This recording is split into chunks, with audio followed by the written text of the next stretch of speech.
बिस्मिल्लाहिर्रहमानिर्रहीम, अस्सलाम वालेकुम नाज़रीन। आप यूट्यूब चैनल देख रहे हैं, मैं इमरान खान हूँ। कुछ बड़ी अहम खबरें हैं और बहुत अंबार लग गया खबरों का, तो मैं ये चाहता हूँ कि जल्दी से आपको चीज़ों के बारे में अपडेट कर दूँ। पहले आपको बता देता हूँ कि एक्चुअली आज कौन सी खबरें हैं जो मार्केट में बहुत ज़्यादा गर्म है। एक तो इद्दत वाले केस के अंदर एक हमने सर्वे भी करवाया था, वो भी आपके साथ मैं शेयर करता हूँ। इद्दत वाले केस के अंदर एक डेवलपमेंट है। दूसरी एक डेवलपमेंट है जो मखसूस नशिस्तों वाला case supreme court of Pakistan में चल रहा है। उस केस में बिल्कुल ही सिचुएशन अब बदलना शुरू हो गई है। मामला कहाँ चला गया और क्यों चला गया वो आपको बताता हूँ। अमरीकी करारदाद का जवाब तैयार करेगी ये हुकूमत, और क्यों करेगी और कहाँ कहाँ किस किस ने मुनाफकत की, सबूतों के साथ मैं आपको ये भी बताता हूँ। जबरी गुमशुदगियों के मामले पे अगर टाइम बचा तो आपको बताएंगे कि इस वक्त लाहौर हाई कोर्ट के अंदर से किस किस्म की खबरें सामने आ रही हैं। कारकुन दबाव डाल रहे हैं पाकिस्तान तहरीक इंसाफ के ऊपर लगातार, और वो दबाव बढ़ता जा रहा है। लेकिन जो सबसे बड़ी मेरी नज़र में खबर है इस वक्त, जो दुनिया से आ रही इंटरनेशनल न्यूज़ है, वो है जी बोलीविया में। बोलीविया एक मुल्क है। बोलीविया की आबादी जो है वो 1 करोड़ 30 लाख के आसपास है, और ये साउथ अमरीकी एक मुल्क है। यानी एक नॉर्थ अमेरिका है, एक साउथ अमेरिका है, वहाँ पे बहुत सारे मुल्क हैं, उनमें एक मुल्क ये भी है। लैंडलॉक्ड मुल्क है ये, कहीं पे समंदर के साथ नहीं लगता। इसके चारों तरफ जो मुल्क हैं उनमें कुछ मुल्क बड़े मशहूर भी हैं, जिनमें पैराग्वे है, इनकी जो फुटबॉल टीम है वो बड़ी मशहूर है। साथ चिली है, पीरू है, ब्राज़ील है, और ये फुटबॉल एरिया इसको कहते हैं। यहाँ बहुत ज़्यादा दुनिया में जहाँ फुटबॉल खेला जाता है उनमें ये मुल्क शामिल है, और बड़े अच्छे फुटबॉलर यहाँ से निकलते हैं। यहाँ पे बोलीविया के अंदर वहाँ के आर्मी चीफ ने की बगावत और जमहूरियत को ख़त्म करने की कोशिश की, और फिर वहाँ पे क्या हुआ ये है जी पहली खबर जो मैं आपके साथ शेयर करूँगा। फ़ौज ने बगावत की कोशिश करते हुए सदारती महल और अहम मकामात पर कब्जा कर लिया। ताहम जो वहाँ के सदर थे लुइस आर्से, उनकी अपील पर बड़ी तादाद में वहाँ की आवाम बाहर निकल आई और उन्होंने फ़ौजी बगावत को नाकाम बना दिया। यानी पाकिस्तान में 4 दफ़ा मार्शल लॉ लगा है। ना अवाम ने परवेज़ मुशर्रफ के मार्शल लॉ को नाकाम बनाया, ना ही अवाम ने ज़ियाउल हक के मार्शल लॉ को नाकाम बनाया, और ना ही उससे पहले मार्शल लॉ की कोशिशों को पाकिस्तानी अवाम ने नाकाम बनाया। तो मार्शल लॉ दुनिया के मुल्कों में लगाने की फ़ौज कोशिश करती रहती है। पाकिस्तान में भी मार्शल लॉ लगते रहे हैं, लेकिन अभी जो है हम पिछले 10 साल में देख रहे हैं कि दूसरी एक बड़ी बगावत को वहाँ के लोगों ने नाकाम बनाया। इससे पहले एक बगावत तुर्की में की गई थी, बहुत बड़ा मुल्क है। तैयब उर्दगान के खिलाफ बगावत हुई थी फौजी, और फिर फौजियों के साथ वो हुआ था वहाँ पे, और वहाँ की अवाम ने कब्जा कर लिया था, और फिर गिरफ्तार पुलिस ने कर लिया था फौजियों को और उन ऑफिसर्स को जिन्होंने तुर्की में बगावत की थी 2016 में।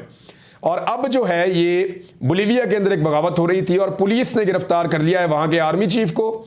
देखिए कितनी बड़ी खबर है, वहाँ के आर्मी चीफ को पुलिस ने गिरफ्तार कर लिया है। तो जहाँ पे अवाम और पुलिस और इदारे हौसला करें और सीधे रास्ते पर चलें तो वहाँ पे फौजी बगावतें नहीं हो सकती।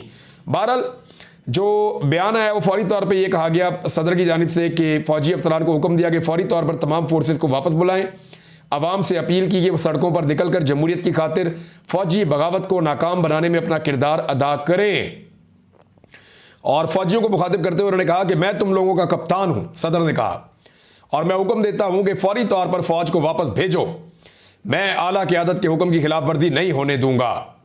हमारे एक सदर होते थे, वो बेचारे यही कहते रहे मैं आईनी सदर हूँ, आईनी सदर हूँ, लेकिन उनको हटा दिया गया। रफ़ीक तारड़ साहब, तो हमारे सदर की तो ये औकात होती है। हमारे आरिफ अलवी साहब जो सदर पाकिस्तान थे, वो इलेक्शन करवाने की उनकी औकात नहीं हो रही थी। यानी वो जो कहना चाह रहे थे कह भी नहीं पा रहे थे, जो करना चाह रहे थे कर भी नहीं पा रहे थे। लेकिन वहाँ सदर ने बड़े कॉन्फिडेंस के साथ पब्लिक को कहा, और फिर हमने देखा जैसे उनकी पब्लिक निकली और अवाम ने इस बगावत को मुतहर्रिक होकर कुचल कर रख दिया।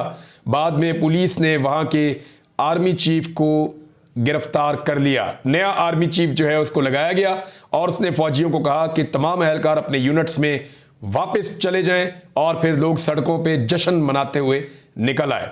तो जनाब बहुत बड़ी खबर है, और इसमें सीखने के लिए बहुत कुछ है उन मुल्कों के लिए जहाँ पे डिक्टेटरशिप होती है, जहाँ पे जुल्म होता है, और जहाँ पे मार्शल लॉज लगाए जाते हैं, फौजी बगावतें जिन मुल्कों में होती हैं।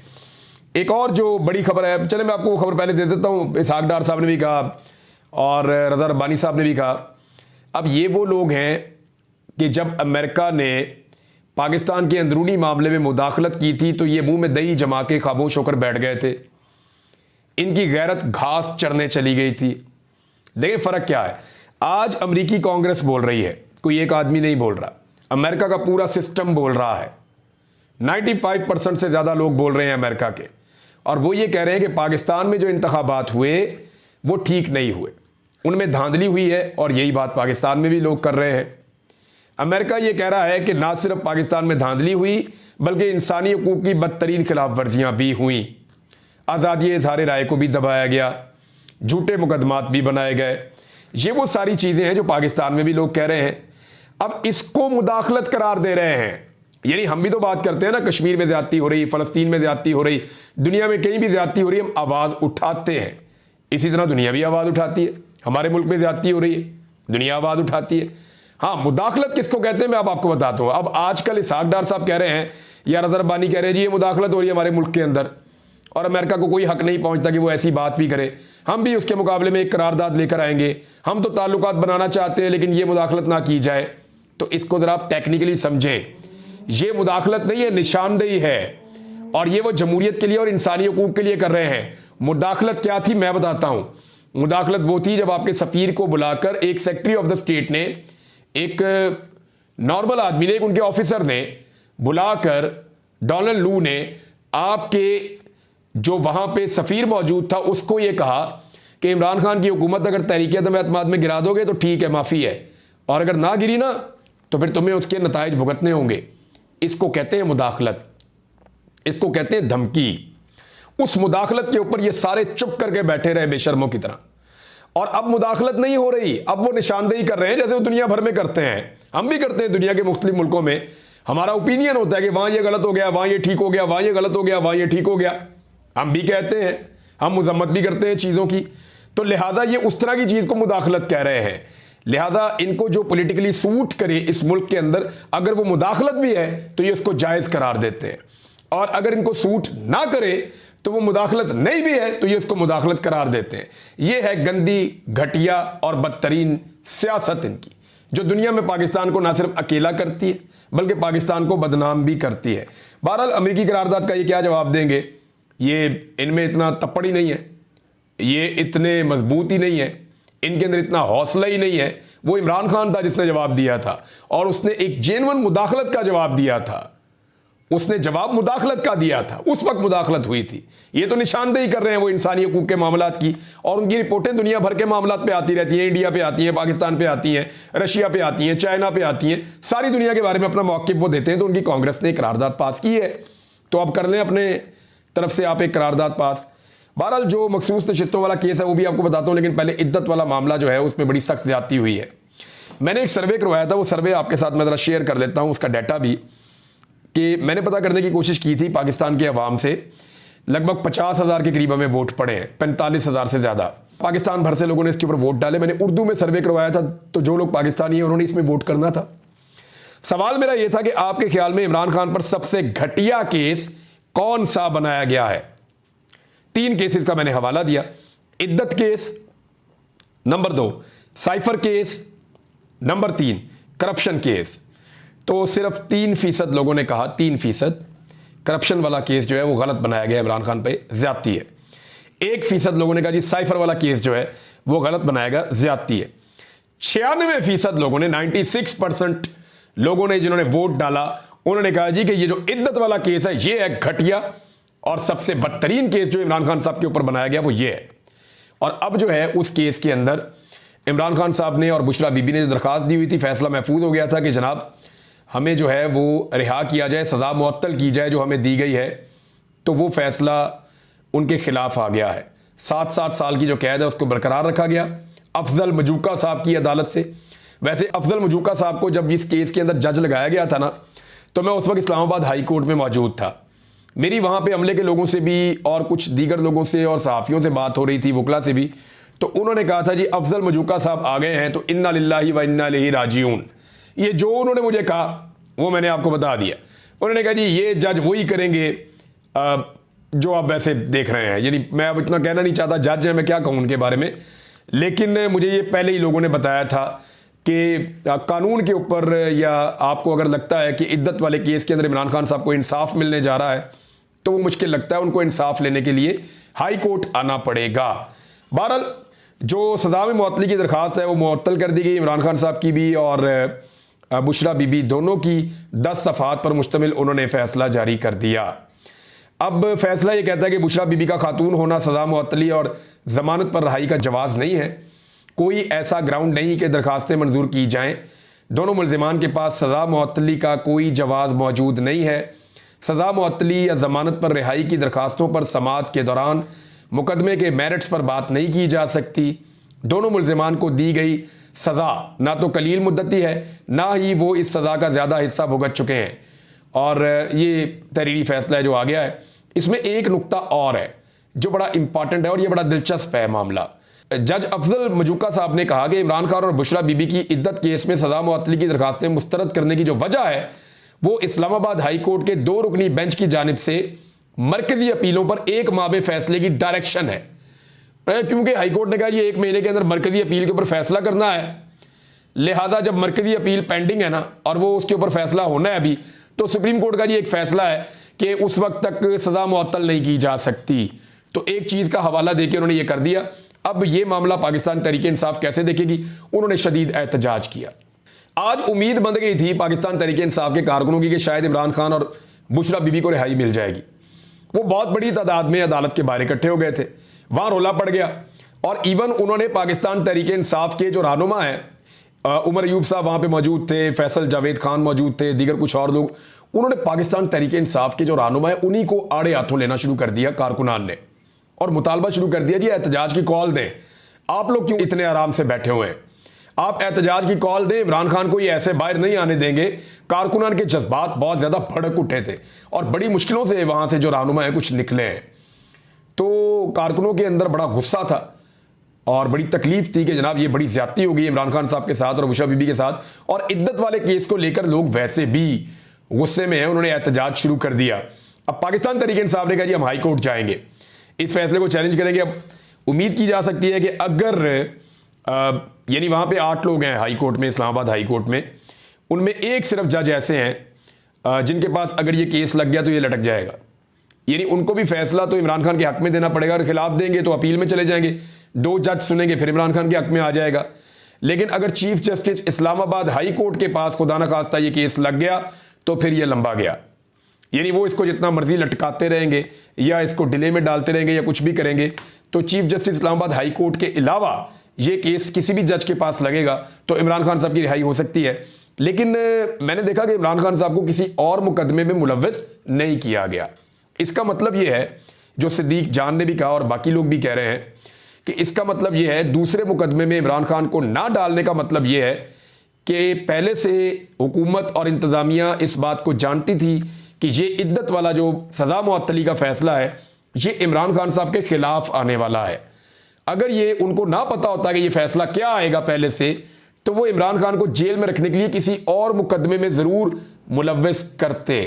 फर्ज कीजिए आज फैसला इमरान खान के हक में आता तो वो तो आजाद हो जाते। तो अगर हुकूमत को इस बात का ना पता होता, इस फैसले का पहले से इल्म ना होता, तो वो इमरान खान को किसी और मुकदमे में फिक्स कर लेते। जैसे शाह महमूद कुरैशी को पहले कर लिया था कि साइफर वाला उन्हें पता चल गया था, आइडिया हो गया था उन्हें कि जनाब ये साइफर वाला जो है ना, उनको आइडिया नहीं था, उनको नहीं पता था क्या फैसला आएगा, तो उनको जब उन्होंने उससे पहले ही बंदोबस्त कर लिया, शाह महमूद कुरैशी को 9 मई वाले मुकदमात में डाल दिया। तो इमरान खान साहब को किसी नए मुकदमे में नहीं डाला, इसका मतलब है हुकूमत को पहले से अंदाजा था। यह कहा जा सकता है कि हुकूमत को शायद पहले से अंदाजा था कि आज अफजल मजूका साहब की अदालत से फैसला इमरान खान के खिलाफ आने वाला है। अब आ जाए मखसूस नशस्तों वाला केस। वो केस बड़ी इंपॉर्टेंस हासिल करता जा रहा है। फवाद चौधरी ने बार इसमें यह कहा, ये वाले इद्दत वाले केस में, कि इमरान खान ऐसे बाहर नहीं आएगा, उसके लिए आपको अदालतों के अलावा बाहर काम करना पड़ेगा। तो एहतजाज भी उसका एक रास्ता है। बहरहाल जो मखसूस नशिस्तों वाला केस है, वहां पे कादी फायद ईसा साहब पहले बहुत जल्दी में दिखाई देते थे। ऐसा लगता था वो चाहते थे कि आज ही फैसला आ जाए, कल ही फैसला आ जाए, आज ही जल्दी चलें, आगे बढ़ें, आगे चलें, हंसते हुए बस गुजार रहे थे जल्दी जल्दी। लेकिन फिर हमने अचानक देखा कि डेट्स पड़ना शुरू हो गई। यानी केस चला पहले मंगल वाले दिन और फिर बुध के बजाय जुमेरात की तारीख आ गई, और आज जुमेरात को केस चला तो जुम्मे की बजाय जुम्मा हफ्ता एतवार छुट्टी करके पीर वाले दिन की तारीख आ गई। तो अब इतना डिले क्यों जा रहा है? मैंने ये कुछ लोगों से पूछा तो हसनात मलिक साहब की एक स्टेटमेंट मेरी नज़र से गुजरा, कुछ और सहाफ़ियों से मैंने बात की वकला से बात की तो उन्होंने कहा जी काजी फायज ईसा साहब, इस वक्त सिचुएशन ये है कि काजी फायज ईसा साहब अपनी अदालत में अक्सरियत खो बैठे हैं।